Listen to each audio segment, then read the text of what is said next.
कीजिएगा। अगर आप फेसबुक पे दे रहे हैं तो फॉलो कीजिएगा, यूट्यूब पे देख रहे हैं तो सब्सक्राइब जरूर कीजिएगा। कैसा युग आ गया है, कैसा समय आ गया है और कितनी अजीब बात है, और अजीब के साथ साथ ये सोचने का भी विषय है कि जिस चीज़ के बगैर जीवन की कल्पना की जा सकती है, जीवन जिया जा सकता है, उस चीज़ का आविष्कार करके उस चीज़ को बनाकर कंपनियां करोड़ों का बिजनेस कर रही हैं। लेकिन जिस चीज़ के बिना जीवन की कल्पना भी नहीं की जा सकती, वो लोग आज आत्महत्या करने को मजबूर हैं। ऐसा क्यों? ये चीज़ हमें, आपको, जन जन को ये चीज़ सोचने की जरूरत है। आखिर ऐसा क्यों हो रहा है? अब आप ये सोच रहे होंगे कि ऐसा क्या है जिसकी वजह से जो नहीं है तो भी जीवन जिया जा सकता है, और जिसके बिना अगर वो चीज़ ना मिले तो जीवन की कल्पना नहीं की जा सकती। जी हाँ, ये बिल्कुल सच बात है। तो मैं आपको बताता हूँ। आप ये देखिए कि 100 साल पहले, आज से 100 साल पहले गाड़ियाँ नहीं थी, पंखे नहीं थे, कूलर नहीं था, एसी नहीं था, फिर भी जीवन जिया जा रहा था। और लोग पहले, अब से ज़्यादा पहले जब ये सारी सुविधाएं नहीं थी, तब लोग ज़्यादा मजबूत थे, स्वस्थ थे, तंदुरुस्त थे, और उनकी जो आयु थी वो दीर्घायु होते थे, उनकी उम्र लंबी होती थी। लेकिन जब से इन चीज़ों का आविष्कार हुआ है, लोग लेजी हो गए हैं, लोग इनके आदी हो गए हैं, और इसी का फ़ायदा उठाकर कंपनियां करोड़ों का बिजनेस करती हैं। लेकिन वही अन्न उगाने वाला किसान, सब्जी उगाने वाला किसान आत्महत्या करने पर निर्भर है। क्यों आत्महत्या करने पे मजबूर हो रहा है? क्यों हो रहा है आत्महत्या करने पर? क्या कभी आपने ये सोचा है? ये सरकार, लोग क्या कहेगा? अभी लोगों की, बहुत सारे लोगों का, अगर ये वीडियो लोगों तक पहुंचेगी तो लोगों का कमेंट जरूर आने लगेगा इस वीडियो पे। अगर जो समझदार लोग होंगे वो, और जो कुछ ज़्यादा बुद्धिजीवी लोग होंगे वो इस पर कमेंट जरूर करेंगे कि भाई ये तो काम सरकार का है, सरकार देखे कि इसको कैसे सही करना है। मेरे भाई, सरकार तो देखेगी कैसे सही करना है, और सरकार देख भी रही है जो उसके स्तर पे है।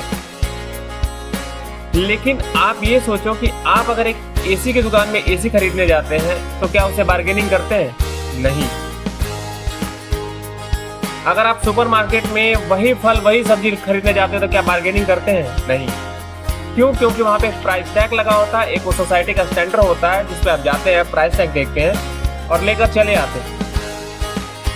लेकिन वही एक गरीब आदमी अगर रेडी पटरी ठेले पे लेके अगर अपनी साग सब्जी बेच रहा हो, वहाँ पे आप जाके उससे, अगर वो 30 रुपए की चीज़ बेच रहा है, उससे आप बार्गेनिंग करके उसको 25 का लेंगे। उससे मतलब वो जितने सस्ते में बेचेगा तो भी आप लोग उससे बार्गेनिंग करेंगे ही करेंगे। जहाँ तक कि हम जैसे लोगों को, जो लोग स्वस्थ हैं, जो लोगों के पास पैसे हैं, या जो लोग सुपरमार्केट में जा सकता है, मैं ये नहीं कहता कि आप सुपरमार्केट को अवॉइड करें, लेकिन मेरे भाई कुछ उन किसानों पे भी ध्यान दें जो खेती करके, किसानी करके वो फल उगाता है, वो भाई वो सब्जी उगाता है तो वो सुपरमार्केट में पहुंचता है। तो ये बहुत सोचने का विषय है। अगर वो सब्जी उगाना ही बंद कर देगा तो सुपरमार्केट में पहुंचेगा कैसे? मैं कुल मिला के ये समझाने की कोशिश कर रहा हूँ कि साग सब्जी के बिना, अन्न के बिना जीवन की कल्पना नहीं की जा सकती है।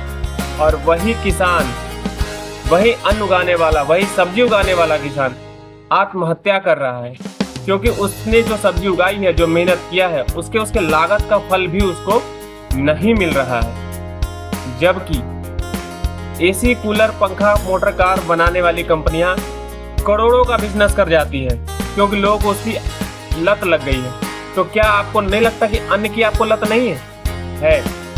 लेकिन ये बड़ी बड़ी कंपनियां, ये सरकार को भी सोचना पड़ेगा, ये बड़ी बड़ी कंपनियां आकर किसानों से कौड़ियों के दाम पे उनकी फल, सब्जी, उनके अनाज खरीदती है और उसको ले आके अपने स्टोर में 3 गुना 4 गुना प्राइस पे बेचती है, और लोग खरीदते भी हैं। लेकिन वही लोग उस किसान से जाके, उस रेडी वाले से जाके नहीं खरीदेगा। वही सब्जी अगर एक सुपरमार्केट में 100 रुपये किलो मिलेगा, लोग प्राइस चेक देखेगा और लेके चला आएगा। लेकिन वही सब्जी अगर कोई किसान अपने रेड़े पे लेके बेच रहा है, किसान अगर अपने मंडी में लाके बेच रहा है, तो या फिर वो जो रेहड़ी पटरी वाले लोग हैं जो उस किसान से डायरेक्ट खरीदते हैं, उसको ये रेट अगर वो कहेगा तो आप लोग बार्गेनिंग जरूर करेंगे। वही लोग बार्गेनिंग करेगा जो लोग सुपरमार्केट से खरीदता है। सुपरमार्केट वाला लोग ही बार्गेनिंग करेगा। ये नहीं कि वो चलो हम सुपरमार्केट में खरीदते थे, हम ये नहीं कहते सुपरमार्केट में मत खरीदिए, लेकिन मेरे भाई आप लोग कम से कम उन रेहड़ी वाले से भी खरीदिए, क्योंकि वो डायरेक्ट किसान से जुड़े होते हैं। वो कोई कंपनी नहीं चलाते, वो किसान से लेते हैं, खरीदते हैं, लाके बेचते हैं। कुछ उसमें किसान छोटे किसान ही होते हैं जो अपनी फसल खुद उगाते हैं और खुद बेचते हैं। तो उनसे खरीदिए और कृपया उन लोगों से बार्गेनिंग नहीं कीजिए कि भैया इतने में दे दो, भैया उतने में दे दो, इतने में तो मिलता है, उतने में तो मिलता है। क्या आप कभी मॉल सुपरमार्केट जाते हैं तो क्या आप कभी बार्गेनिंग करते हैं? नहीं करते। सोचिएगा ये चीज। जो वीडियोस आप देखते हैं आए दिन, किसान अपनी सब्जियों को बर्बाद करता है, किसान अपने फलों को नुकसान कर रहा है, किसान अपने अनाज को फेंक देता है रोड पे, वो मजबूर होता है। उस इंसान के दर्द समझिए। किसान के लिए उसका अन्न, उसकी सब्जी उसके औलाद की तरह होता है, जिसको वो सींचता है, मेहनत करके उसको उगाता है, लेकिन उसकी सही कीमत ना मिलने पे वो उसको बर्बाद कर देना उचित समझता है। किसी को देने से बढ़िया बेचने से, उस कौड़ी के दाम में बेचने से अच्छा उसको लगता है कि हम इसको फसल को बर्बाद कर दें। और वो उनका बर्बाद करने का मतलब ये होता है, उनका प्रदर्शन होता है। सरकार को, लोगों को इसके बारे में बताना होता है कि भाई हमने जिस लागत में खरीदा है, जिस लागत में उगाया है, वो लागत भी हमें नहीं मिल रही है, तो हमें बेचकर क्या मिलेगा? तो मेरे भाई आप लोगों से यही निवेदन है कि कुछ उन गरीबों पे, उन किसानों पे भी आप लोग ध्यान दीजिए। जो चीज़ आप सुपरमार्केट से खरीदते हैं बिना बार्गेनिंग किए हुए, वही चीज़ उन रेहड़ी पटरी वाले से भी खरीदे बिना बार्गेनिंग किए हुए। इवन उनको अगर हो सकता है तो 10 रुपये ज़्यादा ही देकर आए, क्योंकि वो लोग भी किसान से डायरेक्ट जुड़े होते हैं। अगर मेरी वीडियो अच्छी लगी हो तो चैनल को सब्सक्राइब कीजिएगा, वीडियो को लाइक कीजिएगा। अगर आप फेसबुक पे दे रहे हैं तो फॉलो कीजिएगा, यूट्यूब पे देख रहे हैं तो सब्सक्राइब जरूर कीजिएगा। धन्यवाद।